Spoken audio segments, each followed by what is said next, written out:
بلکې چې بازار ته روځي خلک وایي چې دا ښځه داسې ټیک نه ده ځکه بازار ته راوتې ده او هغه د ډېرې مجبورۍ نه راوتې وي. مطلب لکه هر یو ښځه غواړي چې خپل کور کې کینی چېرته بهر ونځي څه ونه کي لکه مطلب بهر چې وځي ټول سړي لکه د سپو په شان خلکو ته ګوري. ګرانو کتونکو سلامونه، علب خان شیرپوی یم، کیمرامین را سره یاسر خان دی. چارسدې په غفور مارکیټ کې یم. زموږ ډېرې خویندې میاندې چې کوم دی هغه په دې سیمه کې د مختلفو سنټرو نه ټریننګ کړی دی او بیوټي پارلر یې کوي. په هغه بیوټي پارلرو کې هغه د خپلو بچو خصمانه کوي. ډېرې پکې کونډې دي په خپلو بچو باندې تعلیمونه کوي. نننی زه چې کوم بیوټي پارلر ته راغلی ما نو د دې نوم دی جګنو بیوټي پارلر. دا په غفور مارکیټ کې دی.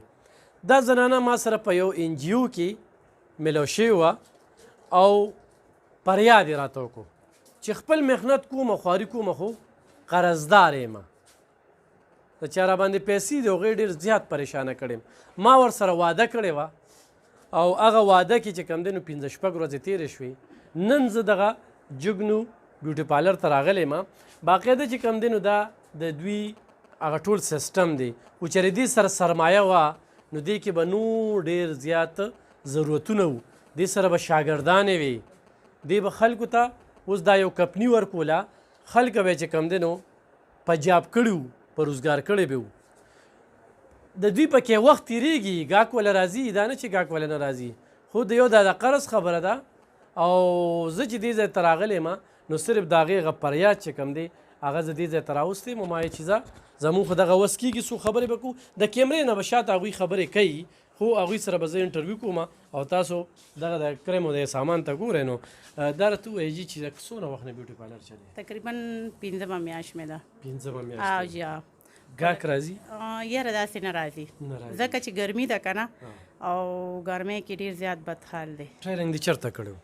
یاره د یو NGO وه هغې راله ټریننګ را کړو. نو تا د هغې نه د خپل قصب روان که کورنر ته دغه د چې زه بیوټي پارلر او جا واو قصب مې لکه د هغه ځای نه مې چلې زده کړو خو لکه بیا زموږ دونه څه وس نه و که نه نو اوس دا ما په قرضو باندې دا پارلر شروع کړی ځان له. ښه دا سامان چې دی دا په قرضو دی؟ او جا څومره پې قرضدار یې؟ تقریبا 1,60,000 روپۍ د قرضدار یم تر اوسه پورې لا. او جی او د دې کرۍ چې کومه ده هغه م را باندې لاره مطلب شاټ ته د 4 میاشتو. او بچي دي څو دي؟ 4 بچي دي. او جی نو چې دې کې څه مزدوري وکړي نو بس هغه به خېټه په هغې پالي نو هغه کور خېټه څه کوي چې دې کې لا څه داسې کېږي نه ځکه چې ټول قرض دی او یو م راپسې راځي چې پیسې راکړه او بل م راپسې راځي چې پیسې راکړه قرضدار یې راپسې ټول راځي. او جا دې وخت کې تا ته د بیوټي پارلر کول څومره ضرورت دی؟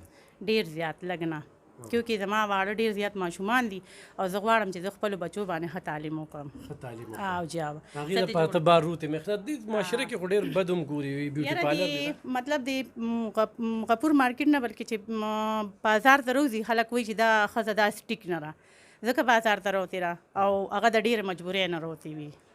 مطلب لکه هر یو ښځه غواړي چې خپل کور کې کینی چېرته بهر ونځي څه ونه کي لکه مطلب بهر چې وځي ټول سړي لکه د سپو په شان خلکو ته ګوري. نو بس دغه زموږ د وجې ډېرې زنانه به بیوټي پارلر د کړي وي خو بازار ته نشي راوړی. او جی او ځکه کورونو کې دلته کې مطلب ډېرې ښځې وایي چې مونږ چېرته پارلر په بازار کې وباسو خلک وایي چې دا صحیح نه ده ځکه بازار کې پارلر وښکې دی او دا د مجبورۍ نه وي هسې څوک نه روځي د مستۍ نه څوک هم بهر نه روځي. صحیح. کوم نمبر هم څه دی؟ جی دا نمبر دی دا دویم 0317 068 49 ښه ګرانو کتونکو ما تاسو ته چې کوم دی دا دې سره خبرې اترې وکړې انشاءالله بیا به خبرې کوو. دا 1,60,000 دا صرف د دې سامانونو دا قرضدار ده نو خو تاسو ورسره رابطه کوئ جګنو بیوټي پارلر په دغه نمبر باندې ورسره رابطه کولی شئ.